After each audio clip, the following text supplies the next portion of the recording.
Bom dia, irmãos. Desculpe. Boa noite. Boa noite, irmãos.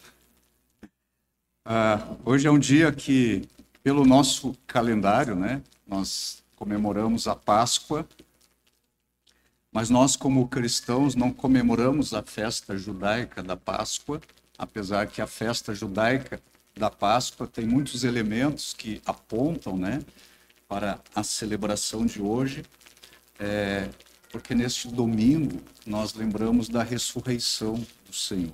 Essa é a nossa celebração nesse dia, essa é a nossa alegria, esse é o nosso regozijo. Hoje pela manhã lá na IBA nós tínhamos a celebração da ceia e nós pensamos um pouco no que diz respeito à paixão de Cristo.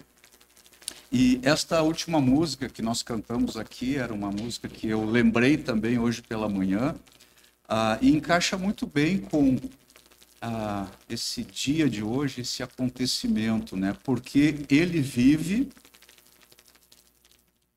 posso crer, no amanhã.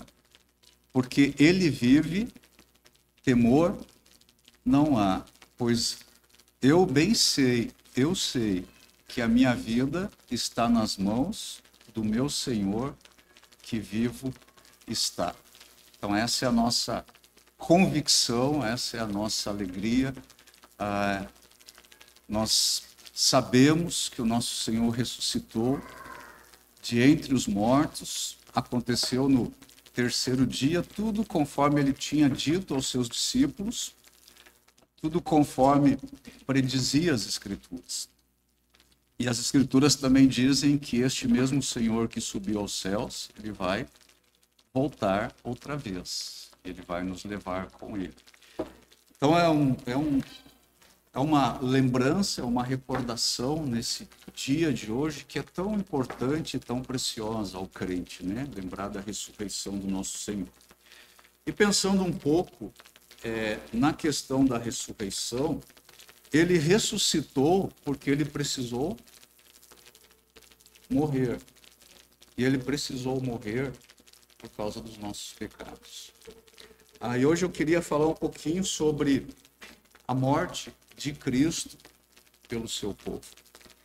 E eu convido a você, então, a vir comigo lá para Isaías 53.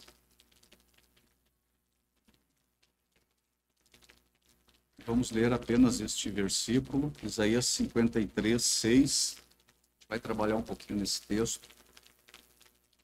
Isaías 53, 6. Todos nós andávamos desgarrados como ovelhas. Cada um se desviava pelo caminho. Mas o Senhor fez cair sobre ele a iniquidade de nós todos. Quando nós olhamos para esse texto aqui, e o capítulo 53 de Isaías, que prevê a morte do servo sofredor 700 anos antes de Jesus ir para a cruz no Calvário, especialmente aqui nesse texto, neste versículo aí, nós percebemos aí uma confissão geral de pecados, presente aqui nesse texto. Todo o povo de Deus concorda com isso. As pessoas que são alcançadas pela graça de Deus, elas sempre dizem isso. Todos nós andávamos desgarrados como ovelhas. Então há uma confissão geral aqui, mas há também uma confissão pessoal. Cada um pode dizer para si próprio: eu me desviava pelo caminho. Então, esses dois aspectos assim estão presentes aqui no texto, e é muito importante a gente não perder isso aqui de vista. Todos pecamos de diferentes maneiras, todos nós sabemos que em nosso próprio coração há o engano do pecado. Nós falamos sobre isso na semana passada. Nós sabemos os modos pelos quais nós pecamos. Então, esses homens aqui, eles estão aí confessando os seus pecados, eles não dão nenhuma desculpa para o seu pecado, Eles sabem que perante Deus eles são culpados. Não existe nenhuma desculpa a ser apresentada aí pelo seu pecado. Mas a terceira parte aqui do nosso texto está repleta de consolo. O Senhor fez cair sobre ele a iniquidade de nós todos. E essas palavras aqui dizem para nós que existe misericórdia para o pecador infeliz, miserável. A morte de Cristo traz cura para os corações despedaçados. Os nossos pecados foram postos sobre Cristo. Nós lembramos muito disso nesses dias, né? Especialmente nessa semana, quando nós pensamos muito sobre a paixão de Cristo. Eu queria que nós pensássemos um pouco nesta passagem aqui. E, primeiramente, eu quero explicar a verdade contida aqui nesta passagem. E depois eu quero aplicar essa verdade aos nossos corações. Então, pensando aqui no ensinamento deste texto, eu tenho 5 pontos. Ponto número 1.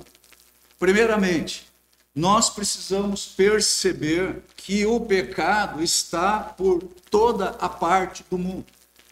Aliás, isso foi um dos pontos também do sermão da semana passada. E esta verdade aqui, ela é sugerida pelas palavras todos nós, cada um, nós todos, que está presente aí no versículo.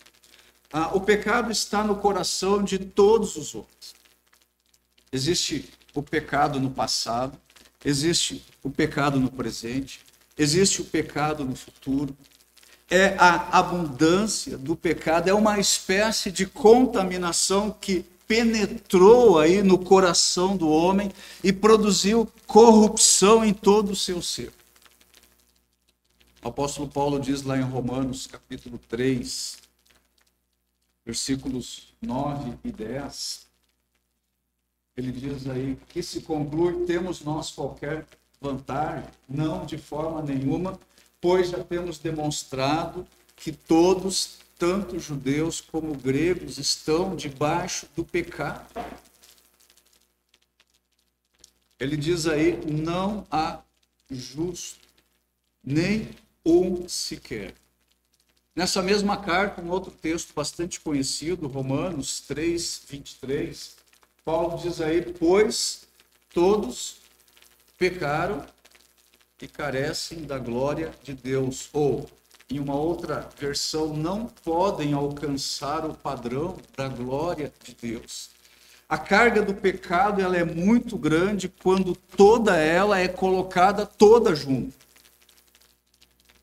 E essa carga pesada caiu sobre quem? Sobre Cristo.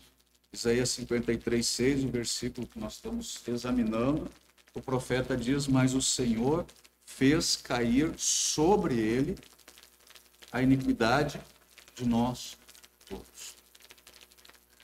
Ponto número 2.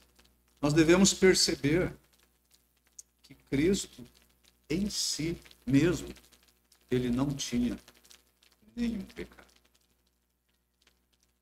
O nosso pecado caiu sobre ele. O nosso Senhor, ele sofreu. Hoje de manhã nós podíamos olhar um pouco para a paixão de Cristo. Ele sofreu, mas ele era inocente em si mesmo. Nós éramos pecadores, nós nos desviávamos pelo caminho, nós estávamos desgarrados, mas ele estava sem pecado. Ele sofreu por nós, ele sofreu em nosso lugar, ele sofreu como um inocente substituto. Isaías 53, 5, o versículo anterior, mas ele foi traspassado pelo quê? Pelas nossas transgressões e moído pelas nossas iniquidades. O castigo que nos traz a paz estava sobre ele, e pelas suas pisaduras fomos sarados. O Senhor fez cair sobre ele a iniquidade de nós todos. E o apóstolo Pedro vai dizer lá na sua primeira carta, 1 Pedro 3,18, ele vai dizer: pois também Cristo morreu uma única vez. Por quê? Ou pelo quê? Pelos pecados. O justo pelos injustos. Com qual finalidade? Para conduzir-vos. O Senhor Jesus Cristo, ele era santo na sua natureza divina, ele era santo na sua natureza humana. Ele estava livre do pecado original, que nós comentamos na semana passada. Ele era imaculado. Ele era o santo Cordeiro de Deus. Ele podia ficar no lugar de homens pecadores. Ele era verdadeiramente Deus e ele era verdadeiramente homem, e ninguém, a não ser o nosso Senhor, podia suportar o pecado do seu povo. A Bíblia diz lá em 2 Coríntios 5:21 o seguinte: aquele que não conheceu o pecado, ele o fez pecado por nós, para que nele fôssemos feitos justiça de Deus. Ou seja, ele foi feito pecador e ele foi devidamente punido. Irmãos, essa verdade aqui, ela é tão maravilhosa que ela é muito difícil de expressá-la em palavras. O nosso Senhor foi feito pecador. Ele foi tratado como pecador. Ele foi devidamente punido. Lá em Isaías 53:11, ele foi devidamente punido pelos nossos pecados. Ele não tinha pecado. Isaías 53:11, porque as iniquidades deles, nossas, ele levará sobre si. E foi isso que aconteceu lá na cruz do Calvário, e o seu povo está liberto das terríveis consequências do seu pecado. Ponto número 3. Algumas pessoas perguntam: é certo que nosso pecado caísse sobre Cristo? Há 3 razões pelas quais isso é correto. Por primeiro, Deus pode fazer algo errado. Deus só pode fazer aquilo que é certo. E quem fez cair as nossas iniquidades sobre o Senhor? Deus. Foi Deus que fez cair sobre Cristo a iniquidade de todos nós. Se nós questionarmos a justiça disso, nós estamos questionando a justiça de Deus. Deus é o Criador de todas as coisas. Ele não pode ser injusto. Uma segunda razão, nós precisamos nos lembrar que Jesus Cristo não foi forçado a receber o nosso pecado sobre si. O Vitor falou algo a esse respeito aqui, na introdução. O Senhor Jesus Cristo, ele escolheu carregar sobre si os nossos pecados. Lá em 1 Pedro 2:24,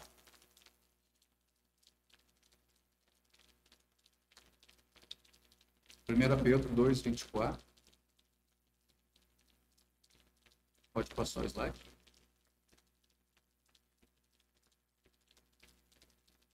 O apóstolo Pedro diz que ele mesmo carregou em seu corpo. Ele mesmo carregou em seu corpo, sobre o madeiro, os nossos pecados, para que nós, mortos aos pecados, vivamos para a justiça.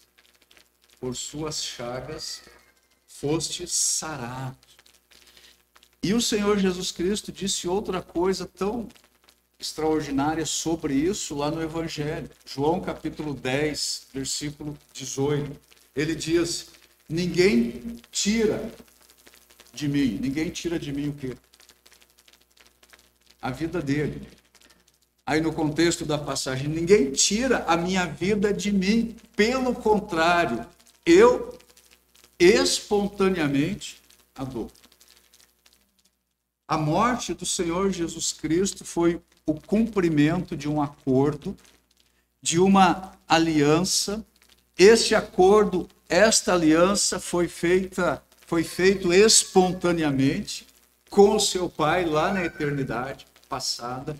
Este acordo ou esta aliança era que Cristo deveria vir à Terra, ele deveria nascer como um homem e ele deveria morrer na cruz para salvar o seu povo do seu pecado.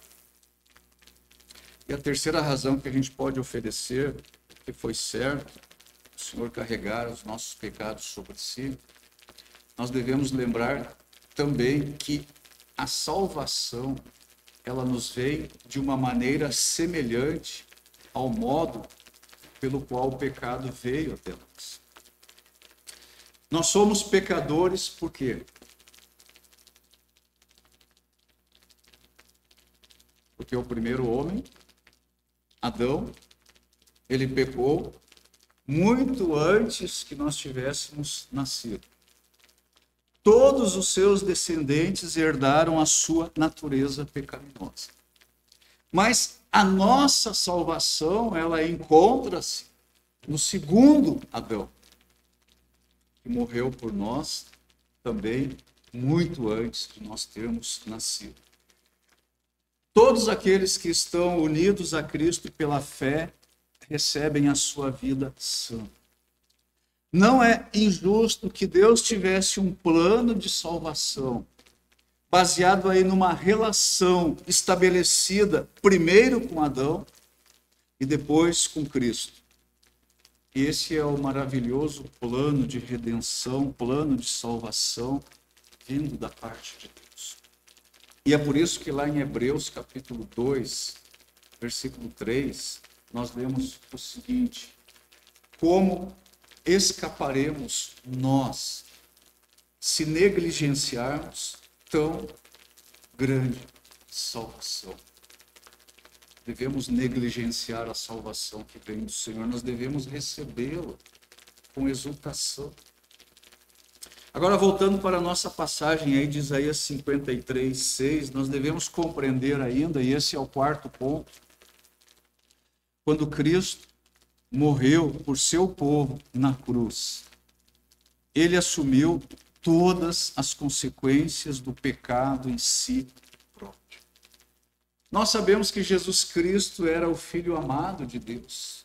Muitas vezes, nos evangelhos, nós vemos essa manifestação do Pai: este é o meu Filho amado, em quem eu tenho muito prazer, em quem eu me comprazo. Jesus Cristo era o Filho amado de Deus, mas quando os nossos pecados caíram sobre ele, ele sentiu, Senhor, que Deus tinha desamparado ele, que Deus o tinha deixado sozinho. E lá na cruz, ele exclamou: Deus meu, por que me desamparaste? Jesus Cristo, ele não pôde desfrutar da presença do seu Pai, da presença de Deus, quando ele foi feito pecado por nós. Ele estava em profundas trevas ali, quando a presença de seu Pai foi afastada dele. Nós não podemos descrever a dimensão do sofrimento de Cristo quando Deus fez cair sobre ele toda a iniquidade de todos nós. Esse cálice que ele precisou beber era muito amargo. E talvez a parte mais amarga deste cálice é o fato que Deus, Pai, não podia estar com ele naquele momento. Isso nunca tinha acontecido em toda a eternidade passada. A morte é o castigo pelo pecado. A morte é o salário do pecado. Quem morreu por nós? Cristo. Cristo morreu por nós. E quando estava próximo ali da sua morte, nós lemos lá em João 19:30, inclinando a cabeça, ele rendeu o Espírito. E Paulo diz lá em Filipenses 2:8, a si mesmo se humilhou, tornando-se obediente até a morte e morte de cruz. Cristo pagou a nossa dívida. Todas as pessoas pelas quais ele morreu na cruz estão livres. A justiça de Deus está satisfeita. Deus não nos pedirá mais pagamentos pelos nossos pecados. Cristo assumiu as consequências do pecado no seu corpo lá sobre o madeiro. Ponto número 5. A gente precisa considerar ainda a palavra nós, aí em Isaías 53, 6. O Senhor fez cair sobre ele a iniquidade de nós todos. Existe um valor infinito no sacrifício do Senhor Jesus Cristo.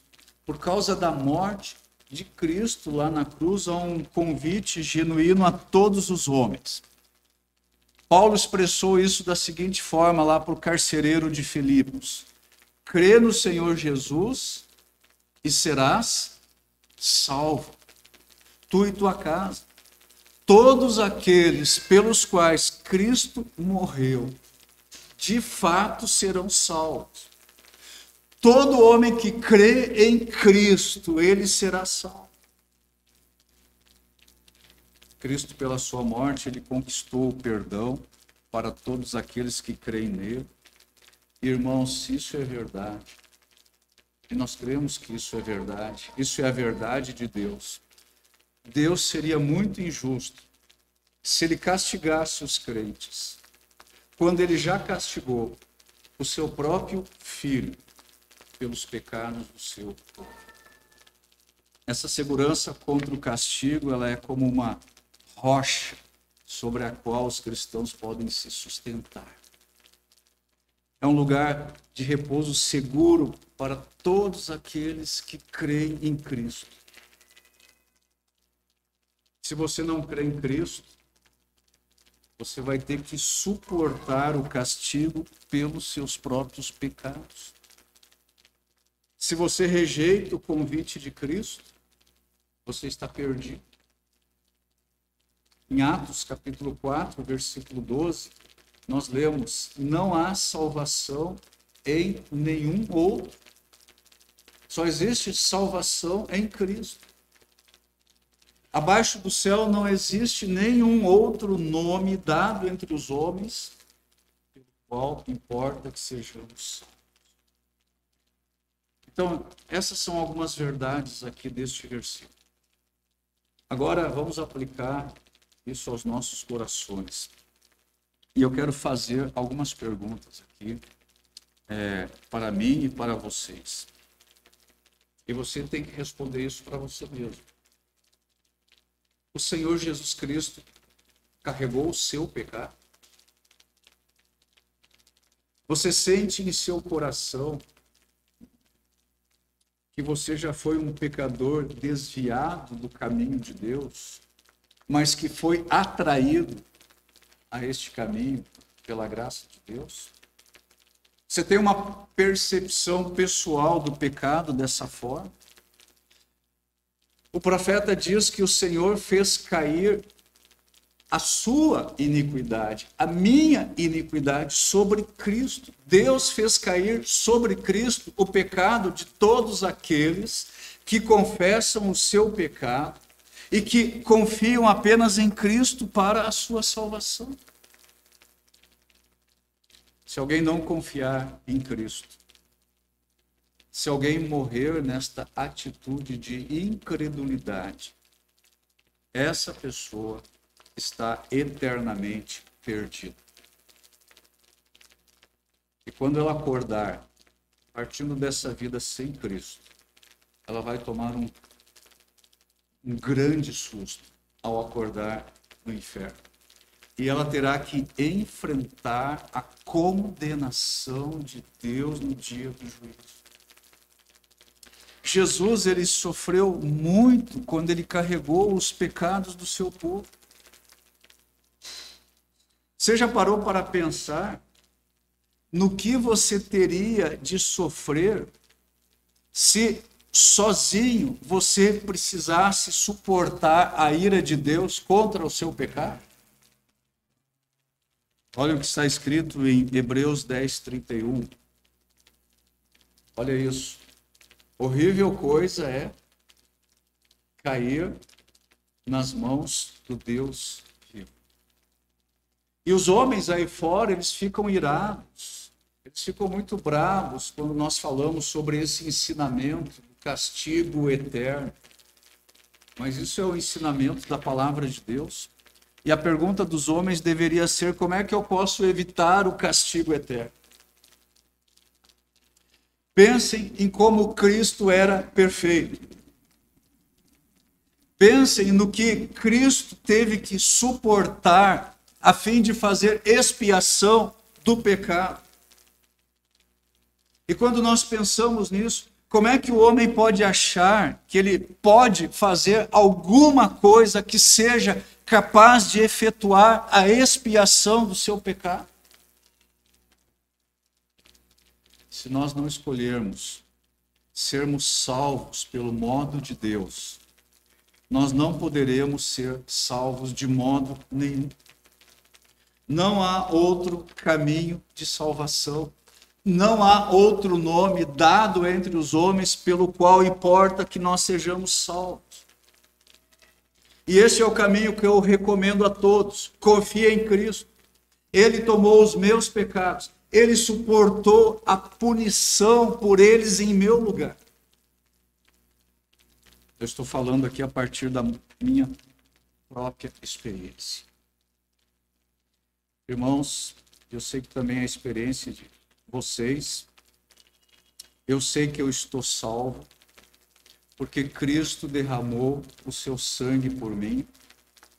Eu estou pronto para morrer e me erguer corajosamente no dia da ressurreição. Cristo é a minha justiça. Deus não me condenará.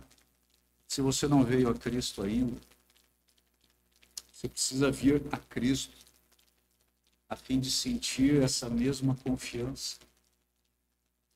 Pense seriamente a esse respeito. Considere a enorme montanha de pecados que caiu sobre Cristo. Você já sentiu o peso do seu próprio pecado? Cristo carregou todos os pecados de todo o seu povo ao longo de todas as épocas. O peso do nosso próprio pecado, ele teria nos atirado ao inferno para sempre. O Filho de Deus suportou todo o peso do pecado do seu povo. Então nós precisamos refletir sobre isso, precisamos deixar essa verdade entrar no nosso coração, mas nós precisamos pensar ainda a respeito do maravilhoso amor de Cristo. A Bíblia diz lá em Romanos 5:8 o seguinte: mas Deus prova o seu próprio amor para conosco pelo fato de ter Cristo morrido por nós, sendo nós ainda pecadores. Nós não tínhamos nenhuma bondade. Nós éramos pecadores. Paulo diz lá nessa carta que nós éramos inimigos de Deus. Não existia nenhuma graça própria em nós que fizesse Cristo nos amar. E a natureza santa de Cristo, ela tenderia a se afastar de pecadores tão perversos, tão miseráveis como nós. Mas o seu amor é maravilhoso demais. E assim como eu não sei explicar como ele pôde carregar os nossos pecados e as nossas iniquidades sobre ele, eu também não sei explicar a respeito desse amor tão maravilhoso. Eu penso que nós precisamos mais e mais, cada dia, pensar na profundidade do amor que Cristo tem pelo seu povo. Está além da nossa compreensão o fato de que Deus fez cair sobre Cristo a iniquidade de todos nós. Está além da nossa compreensão o fato de Jesus Cristo ter deixado a glória celestial para vir à terra para carregar o nosso pecado. Você pode compreender isso? Jesus morreu por mim. Ele morreu por você. Ele cumpriu a justiça de Deus. E por causa disso, Deus não precisa me castigar mais. Misericórdia, amor, verdade, justiça, todas essas coisas agora são meus amigos. Ouçam as palavras de Paulo lá em Romanos 8, 33 e 34. Quem intentará acusação contra os eleitos de Deus? É Deus quem os justifica. Quem os condenará? É Cristo Jesus, quem morreu, ou antes, quem ressuscitou, o qual está à direita de Deus e também intercede por nós. Então, ele não só morreu por nós, ele não só carregou sobre si as nossas iniquidades, ele não só suportou a ira de Deus, mas ele ressuscitou, subiu aos céus, está fazendo o que lá? Intercedendo por nós. Você consegue compreender tamanho amor? Salvador? Eu descanso a minha alma sobre essa rocha sólida. Eu não preciso temer. Lembrando aquele hino, porque ele vive, posso crer no amanhã. Porque ele vive, temor não há. Eu não preciso temer. Jesus Cristo morreu por mim. Agora, a última pergunta que a gente precisa fazer. Quais são as reivindicações de Jesus Cristo sobre você e sobre mim? O Senhor Jesus Cristo tomou os nossos pecados. Ele sofreu aquela morte horrorosa por todos nós. Não foi isso que aconteceu? Especialmente nesses dias, a gente lembrou bastante disso. Então, se o preço que foi pago, como tem uma música que conhecemos também, foi um alto preço para a nossa salvação, para a nossa redenção, então, como nós devemos tratar a Cristo, agora que recebemos dele essa tão grande salvação? Como nós devemos tratar a Cristo? Se é verdade que ele morreu em nosso lugar para nos salvar, como eu devo tratar ele agora? Nós devemos tratar o nosso Senhor como ele deve ser tratado. Ame-o como ele deve ser amado. Não ame mais a sua vida do que você deve amar a ele. Sirva-o como ele deve ser servido. Ele não entregou a sua vida por mim e por você? O que você e eu temos entregado para ele? Será que nós temos obedecido ao Senhor? Essa obediência tem sido uma obediência de coração? Eu e você realmente amamos o Senhor? Nós estamos vivendo a nossa vida como se nós o amássemos de verdade? Ele entregou a sua vida por mim. Ele entregou a sua vida por você. Ele deixou a glória celestial para cumprir aquele acordo que ele fez com o Pai na eternidade passada, de remir para si um povo exclusivamente santo. Ele merece tudo que eu e você podemos dar para ele. Cristo morreu por nós. Nós devemos viver e morrer por ele. Nós devemos amá-lo. Nós devemos sofrer por ele. Nós devemos trabalhar por ele. Muitas pessoas têm como prioridade da sua vida buscar a sua felicidade. e pensam que a coisa mais importante no mundo é ser feliz. A coisa mais importante no mundo é vivermos para Cristo. Nós somos dele. Ele morreu por nós. Não é a nossa felicidade que importa. Cristo. Antes de nós crermos em Jesus, cada um de nós seguia o seu próprio caminho. Aquilo que o profeta escreve lá em Isaías 53, encontra todos nós na nossa experiência. Antes de virmos a Cristo, todos nós estávamos desgarrados. Cada um seguia o seu próprio caminho. Mas agora que nós estamos em Cristo, devemos viver desgarrados novamente? Agora que nós estamos em Cristo, cada um de nós deve servi-lo. Nós devemos nos preocupar com a causa dele. Nós devemos nos ocupar com a missão que ele nos deixou para levar em frente aqui na terra. Nós devemos servi-lo, nós devemos falar de Cristo às outras pessoas. Nós devemos pedir que ele nos mostre as boas obras que ele preparou de antemão para que nós andássemos nela. Você não sabe o que fazer da sua vida?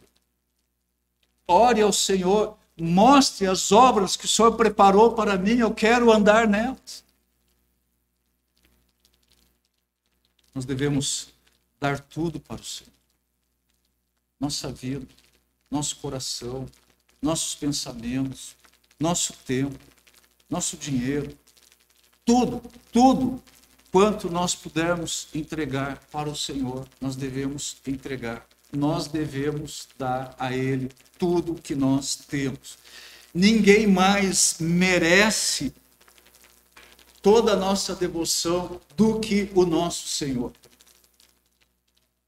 Assim, todos nós que conhecemos a graça de Deus, nós devemos nos dispor a viver para o Senhor, a morrer para o Senhor, sermos consumidos pelo Senhor Jesus Cristo. Não existe nada que vale mais a pena do que viver e morrer por Cristo. Foi isso que Paulo disse aos Filipenses. Para mim, o viver é Cristo e o morrer é lucro. Para mim, o viver é Cristo. É assim que nós devemos tratar o Senhor, uma vez que Ele entregou a sua vida para nós. Para você, o que é o seu viver? Para Paulo, o viver era Cristo. O morrer era lucro. Nós devemos ao Senhor Jesus Cristo a nossa libertação do inferno. E nós devemos ao Senhor Jesus Cristo a nossa esperança do céu. Então, irmãos, aproveitando, estamos aqui no finalzinho do dia da Páscoa, onde nós lembramos a ressurreição, vamos assumir esse propósito firme, vamos seguir ao Senhor, vamos amá-lo até o fim de nossas vidas, que sabe, um dia, eu e você estaremos na presença desse Senhor. E nós o veremos face a face. Nós veremos o nosso Salvador, aquele que morreu para nos salvar. Nós veremos esse Salvador que nos amou e por nós quis morrer. Nós veremos o Senhor Jesus Cristo face a face, a quem nós temos amado e servido. E sabe o que eu quero ouvir dele? Isso aqui, ó. Mateus 25, 21. Disse-lhe o Senhor, muito bem, servo bom e fiel. Foste fiel no pouco, sobre o muito te colocarei. Entra no gozo do teu Senhor. Você não quer ouvir isso do seu Senhor? Você não quer ouvir isso quando estiver na presença de Jesus? Servo bom e fiel. Entra no gozo do teu Senhor. Amém? Vamos orar? Pai Celestial, mais uma vez, diante da Tua palavra, da Tua presença, nos inclinamos, Senhor, em humildade e em humilhação diante do Senhor. Mais uma vez reconhecendo que foram os nossos pecados que levaram o nosso Senhor para a cruz. Mas Ele não foi para lá relutante, Ele foi para lá espontaneamente. Ele entregou a sua vida por todos nós. Ele aplacou a ira divina sobre o pecado. O castigo que nos traz a paz estava sobre ele. Nós não temos palavras, Senhor, para primeiro compreender todas essas verdades. Também não temos palavras para expressar a nossa gratidão, nosso amor, nossa alegria por tudo isso. Mas nós queremos expressar juntos aqui, Senhor, nós somos carentes, dependentes da Tua graça, da misericórdia. Nós recebemos essa salvação no nosso coração com tanta alegria. E que durante os dias, Senhor, que ainda estivermos aqui nessa terra, queremos gastar a nossa vida fazendo aquilo que é a Tua vontade, que é a obra que o Senhor deixou para cada um de nós. Que a lembrança, Senhor, da Tua ressurreição seja como um dia que nos impulsione, Senhor, para realizar as grandes obras que o Senhor preparou de antemão para cada um dos Teus filhos. E assim a beleza de Cristo veja em cada um de nós, o bom perfume de Cristo, e assim possamos caminhar em direção à nossa pátria celestial. E ao caminhar para lá, Senhor, possamos manifestar Cristo. Eu peço todas essas coisas em nome de Jesus.